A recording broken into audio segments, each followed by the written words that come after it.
आइए अब हम लोग इनसे आगे जानते हैं था कि सूरज से पृथ्वी ज़्यादा दूर होने पर क्या कहेंगे, नज़दीक होने पर क्या कहेंगे, तो इनके बारे में। तो आइए सबसे पहले है कि सूरज से पृथ्वी जब ज़्यादा दूर होने पर, जब सूरज से पृथ्वी ज़्यादा दूर होता है तो इसे उपसौर कहते हैं।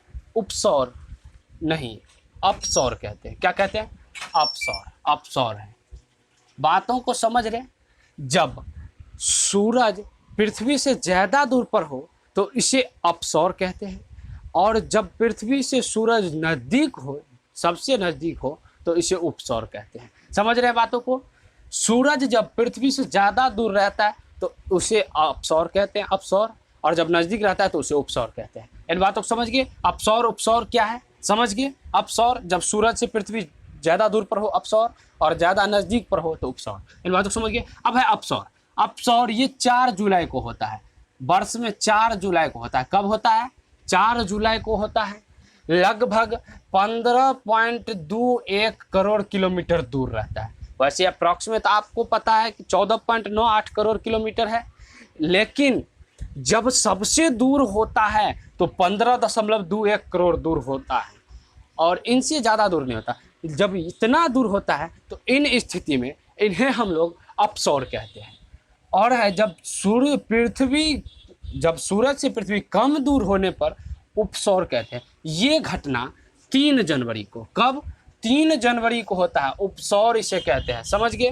तो 3 जनवरी को ये घटना होता है, और ये 4 जुलाई को। तो 4 जुलाई को अपसौर, 3 जनवरी उपसौर। एग्जाम में आएगा 4 जुलाई को, ये नहीं, ऐसे नहीं आएगा। आएगा कि अपसौर किस दिन होता है, तो 4 जुलाई को। उपसौर किस दिन होता है? 3 जनवरी को। यदि पूछ दे इस दिन क्या होता है जो इसे अपसौर कहते हैं, उपसौर कहते हैं, तो सूरज से पृथ्वी बहुत नज़दीक आ जाता है, लगभग 14.70 करोड़ किलोमीटर। समझ गए? 14.70 करोड़ किलोमीटर। और जब दूर जाता है तो 15.21 करोड़ किलोमीटर। समझ रहे? वैसे नॉर्मल में आपको पता है कि 14.98 करोड़ है, 98 करोड़ किलोमीटर दूरी पर है, लेकिन जब दूर जाता है तो 15.21 करोड़ किलोमीटर, और जब बहुत नज़दीक आता है 14.70 करोड़ किलोमीटर पर। इन दिन उपसौर होती है और इन दिन अपसौर। 4 जुलाई को अपसौर, 3 जनवरी को उपसौर। समझ गए इन बातों को? अब है पृथ्वी का ऋतु परिवर्तन। पृथ्वी का ऋतु परिवर्तन। हम लोग पृथ्वी के ऋतु परिवर्तन के बारे में जानते हैं। कहता है पृथ्वी पर ऋतु परिवर्तन होने का 2 कारण है। पृथ्वी पर जब ऋतु परिवर्तन होता है उनका 2 कारण है, मात्र 2 कारण। 2 कारण से पृथ्वी पर ऋतु परिवर्तन होता है। पहला है पृथ्वी अपने अक्ष पे 23.5 डिग्री झुका होना। पृथ्वी का अपने अक्ष पे 23.5 डिग्री झुका होना, जिनके कारण पृथ्वी पर ऋतु परिवर्तन होता है। और दूसरा है पृथ्वी का परिक्रमण गति, जिनके कारण पृथ्वी पर ऋतु परिवर्तन होता है। तो इन 2 बातों को ध्यान रखिए। एग्जाम में आएगा ही आएगा, नहीं आता भी है कि पृथ्वी पर ऋतु परिवर्तन किन स्थिति में होता है, कितने स्थिति में ऋतु परिवर्तन होता है। तो आप लोग को याद रखना है 2 स्थितियों में। लेकिन कौन कौन सी यदि पूछ दे तो कहिएगा पृथ्वी अपने अक्ष पे 23.5 डिग्री झुका है, इनसे ऋतु परिवर्तन होता है, और पृथ्वी की परिक्रमण गति, इनके कारण ऋतु परिवर्तन होता है। यानी इन दोनों के कारण पृथ्वी पर ऋतु परिवर्तन होता है। समझ गए इन बातों को? अब देखिए हम लोग जानेंगे कर्क रेखा, विषुवत रेखा और मकर रेखा किसे कहते हैं, और ये कौन सा कितना डिग्री पे है। तो ये है सूरज, आप लोग तो इन्हें पहचानते हैं, और ये है पृथ्वी, ये जो गोल वाला है ना, ये है पृथ्वी। समझ गए आप लोग इन बातों को? ये क्या है? पृथ्वी है।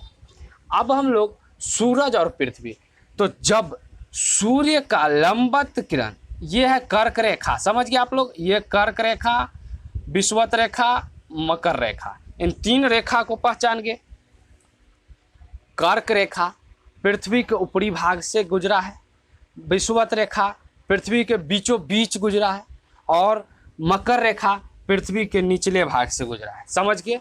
तो ये कर्क रेखा 23.5 डिग्री, विषुवत रेखा 0 डिग्री, और मकर रेखा 23.5 डिग्री। यानी पृथ्वी के मध्य भाग से विषुवत रेखा से 23.5 डिग्री ऊपर कर्क रेखा, 23.5 डिग्री नीचा मकर रेखा, दोनों की डिग्री बराबर है, यानी विषुवत रेखा जो है पृथ्वी के बीचों बीच, इनसे 23.5 डिग्री ऊपर कर्क रेखा और 23.5 डिग्री नीचे मकर रेखा। इनके बारे में आप लोग समझ गए। अब है कि कर्क रेखा, विषुवत रेखा, मकर रेखा ये क्या है, किसे कहते हैं, किस प्रकार की है। तो देखिए सबसे पहले हम लोग विषुवत रेखा से लेते हैं। दिया है विषुवत रेखा, विषुवत रेखा।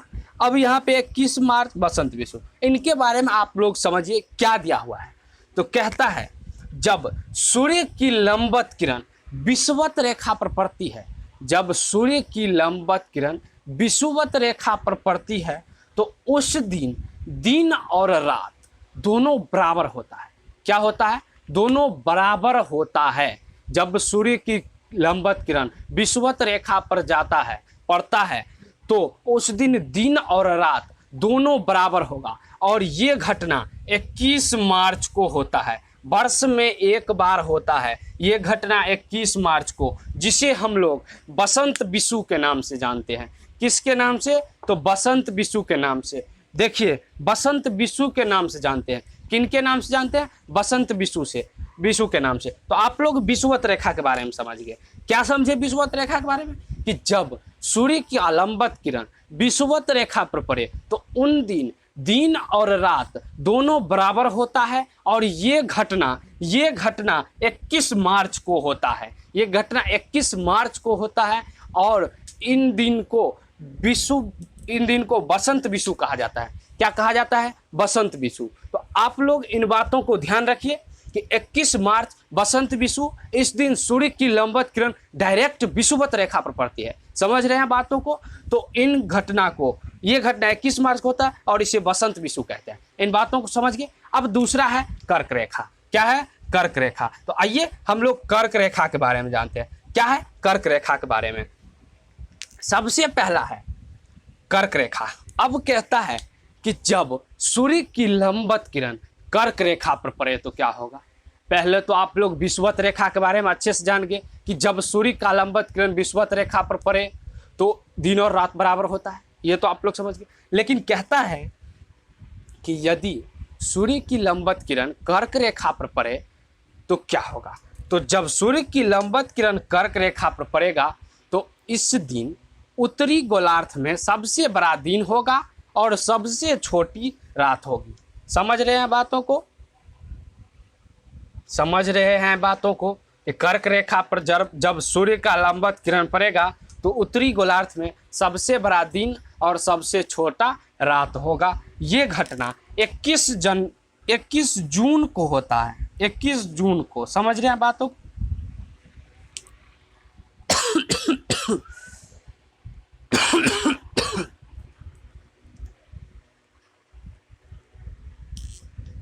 समझ रहे हैं बातों को? 21 जून को ये घटना होगा जब सूर्य का लंबवत किरण कर्क रेखा पर पड़े तो इस दिन उत्तरी गोलार्ध में बड़ा दिन और सबसे बड़ा दिन और सबसे छोटा रात होगा। ये घटना 21 जून को होता है। इसे हम लोग कर्क संक्रांति के नाम से जानते हैं। किन संक्रांतियों के नाम से? तो कर्क संक्रांति के नाम से। ये जून के माह में होता है। वर्ष में सिर्फ एक बार होता है, जून के माह में। जून के माह में होता है। समझ गए बातों को? जून के माह में होता है ये।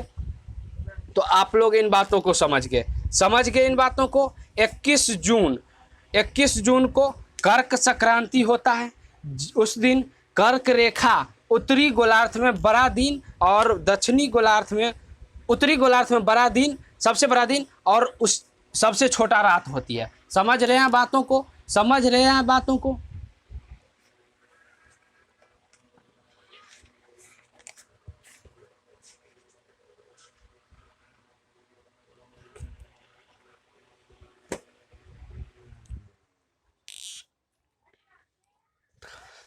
समझ गए बातों को कि कर्क रेखा, जब सूर्य की लंबवत किरण कर्क रेखा पर पड़े तो उस दिन उत्तरी गोलार्ध में सबसे बड़ा दिन और सबसे छोटा रात होगा। यह घटना 21 जून को होता है। इस दिन कर्क संक्रांति रहता है। इसे हम लोग कर्क संक्रांति के नाम से जानते हैं। इससे पहले आप लोग विषुवत रेखा के बारे में समझे थे, जिनमें हम एक ही बताए थे और एक छोड़ दिए थे, सरल विषु के बारे में भी समझ लीजिए।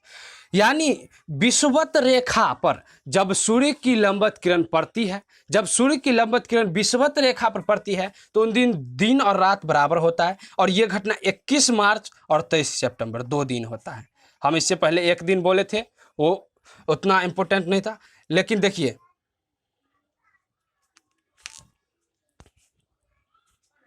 आइए अब हम लोग जानते हैं कि कर्क रेखा, विषुवत रेखा और मकर रेखा क्या है। तो कर्क रेखा 23.5 डिग्री, विषुवत रेखा 0 डिग्री, विषुवत रेखा से 23.5 डिग्री ऊपर कर्क रेखा और विषुवत रेखा से 23.5 डिग्री नीचे मकर रेखा। आप लोग इन बातों को समझ गए इन बातों को। तो देखिए सबसे पहला है विषुवत रेखा। अब क्या है इनके बारे में हम लोग जानते हैं। तो कहता है जब सूर्य की लंबवत किरण विषुवत रेखा पर पड़े तो उस दिन दिन और रात बराबर होता है। यह घटना 21 मार्च और 23 सितंबर वर्ष में 2 दिन होता है। 2 दिन दिन और रात समान होता है। समझ गए बातों को, 2 दिन दिन और रात समान होता है। 21 मार्च और 23 सितंबर। तो 21 मार्च को हम लोग बसंत विषु के नाम से जानते हैं और 23 सितंबर को सरल विषु के नाम से। समझ गए इन बातों को, 23 सितंबर को सरल विषु के नाम से और 21 मार्च को बसंत विषु के नाम से। ध्यान दीजिए बातों पे।